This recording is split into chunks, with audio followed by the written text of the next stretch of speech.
सांदीपनी आश्रम में, उज्जैनी में भगवान, जहां अवंतिका क्षिप्रा, अवंतिका में क्षिप्रा, महाकाल, हरसिद्धि, गढ़कालिका, चिंतामन गणेश,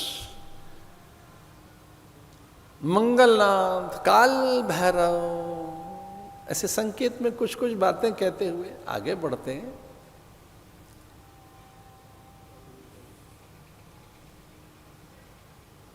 गुरु के खोए हुए पुत्र को ने दक्षिणा में देकर और भगवान मथुरा, जरासंध के अनेक आक्रमण, अस्थि प्राप्ति का रोदन।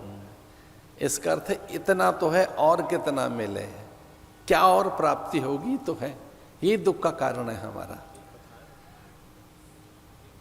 अनेक आक्रमण जरासंध के, वृद्धा अवस्था के अनेक आक्रमण हैं।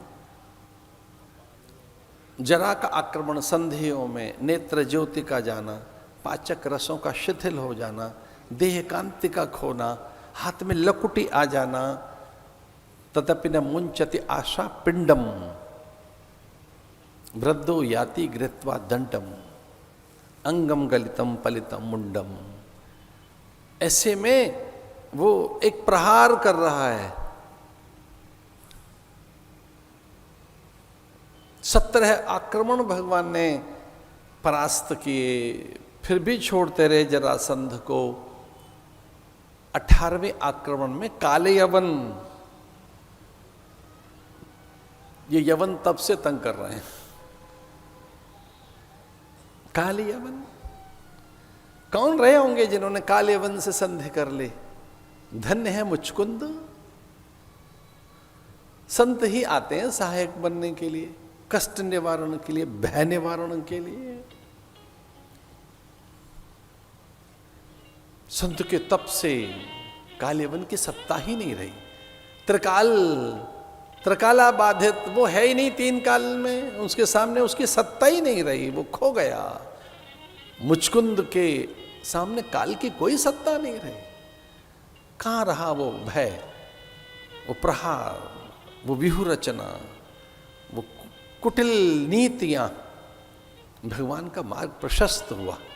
किस तरह से भगवान ने संतों को भी आदर दिया।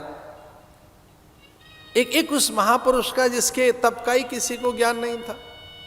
मुचकुंद एकदम न्यापथ्य में, उनका तो पता ही नहीं था किसी को कि कोई ऐसे भी तप कर रहा है। तो कभी कभी ऐसे तप का गोपन भी बड़ा कल्याणकारी होता है। जो लोग ये कहते हैं कि गिरिकंदराओं में, उपत्यकाओं में बैठे ऋषि मुनियों का लाभ क्या है, उनकी उपयोगिता क्या है, उनकी क्या उपादेयता है, उनकी उत्पादकता क्या है।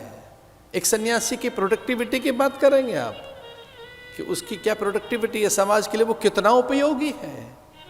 अरे वो वातावरण बनाते हैं, भय निवारण करते हैं, सद्विचारों का संप्रेषण होता है उनसे। उनके कारण ही समाज में सकारात्मकता रहती है, सत्कर्मों में संलग्नता रहती है। संत रहेंगे तभी तो पारमार्थिक प्रयोग रहेंगे, तभी तो सेवा की भावना रहेगी। आप कहते हैं इनका लाभ क्या है?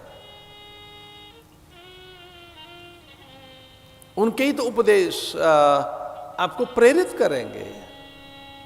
जो सत्कर्मों में संलग्नता है, शुभ कर्मों में प्रीति है, यज्ञ आदि कर्मों में जो आप में एक तत्परता पैदा होगी, स्वाध्याय के लिए आप में एक व्याकुलता पैदा होगी, सत्संग के लिए, सेवा के लिए, परमार्थ के लिए, ये संतों की तो प्रेरणा है।